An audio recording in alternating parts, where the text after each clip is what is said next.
Olá, eu sou a Carol Barbosa, eu sou do time de produtos da Infoprice e irei demonstrar a funcionalidade de regra de preço do produto IPA. Para localizar a regra de preço é bem simples, basta através do menu lateral esquerdo escolher a segunda opção, de cima para baixo, estratégia de preços e selecionar regras de preço. Para que serve a regra? A regra ela tem como objetivo principal automatizar a sugestão de preços pelo IPA, dentro dos critérios definidos pelos nossos usuários. Para isso é bastante simples.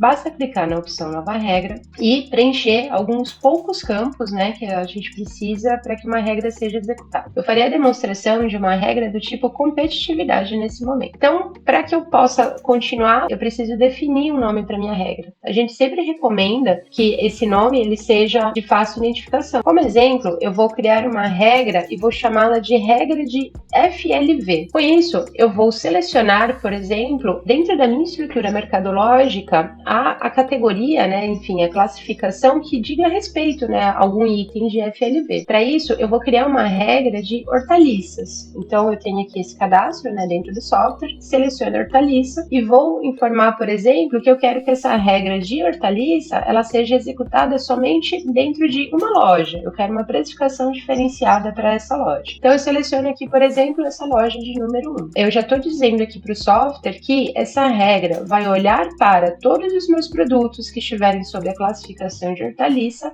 dentro da loja 1. Como eu criei uma regra de competitividade, eu preciso informar qual é a competitividade que o software vai usar como referência para sugerir os preços. Com isso, você precisa definir um índice que a gente chama de CPI, que é o índice que vai medir, por exemplo, como está a sua competitividade, seja igual, maior ou abaixo. Vai depender muito da estratégia, do varejo, da loja, enfim, da própria categoria. Lembrando que esse índice, ele usa como uma referência uma base 100. Então, se eu colocar, por exemplo, aqui que eu quero trabalhar com uma competitividade de 100%, eu estou orientando o software que torne os meus preços iguais aos meus preços dos concorrentes. Se fosse acima de 100, significaria que eu quero me posicionar de maneira um pouco mais cara. E se fosse abaixo de 100, que eu gostaria de me posicionar de forma mais barata. Uma vez que eu coloquei, por exemplo, qual é o CPI que eu desejo trabalhar, eu posso ainda configurar como que eu devo buscar, como que o software vai buscar esse preço. Aqui eu já disse que eu quero trabalhar igual ao preço do concorrente. Mas qual preço? A média do preço concorrente, o preço mais alto ou o preço mais baixo? Então, eu vou colocar aqui, por exemplo, que para a hortaliça dentro da loja 1, eu quero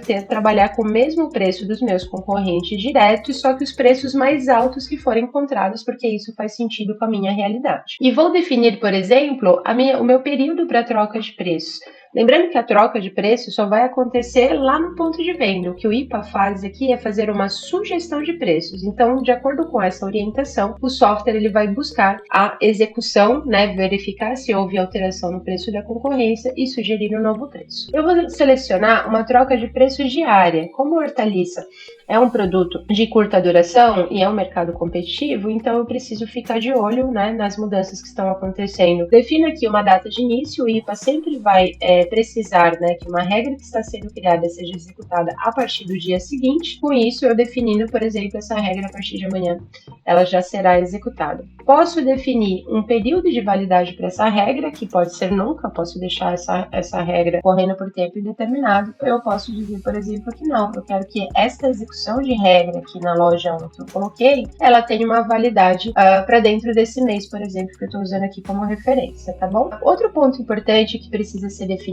é qual a variação mínima para troca de preços, tá? A troca de preço diz respeito ao próprio preço do seu varejo, Então, por exemplo, se a gente detectar que houve uma alteração de centavos, o software precisa saber se ele deve sugerir ou não essa troca de preços. E pode ser que, por exemplo, uma oscilação de 2 centavos, 5 centavos, 10 centavos, ela não seja relevante, para que haja um processo ali de atualização de preços dentro da loja. Então, com isso, você define, por exemplo, uma variação mínima em porcentagem, tá? Então, a gente pode colocar aqui, por exemplo, que até 0,5% a gente não sugere preço, tá? Porque não é relevante para você que essa troca seja executada. E, por último, você clica, por exemplo, em considerar família de produtos. produtos, né? Então a família de produtos, ela vai verificar o quê? Se dentro daquela categoria existem produtos relacionados ao mesmo código, né? Ou seja, produtos que precisam ter uma precificação igual, caso faça sentido para você. Então, ao selecionar essa opção, caso a gente encontre produtos semelhantes, né, produtos da mesma família, todos eles terão uma precificação igual. Com isso, a gente pode fazer a criação da nossa regra, basta clicar em criar regra.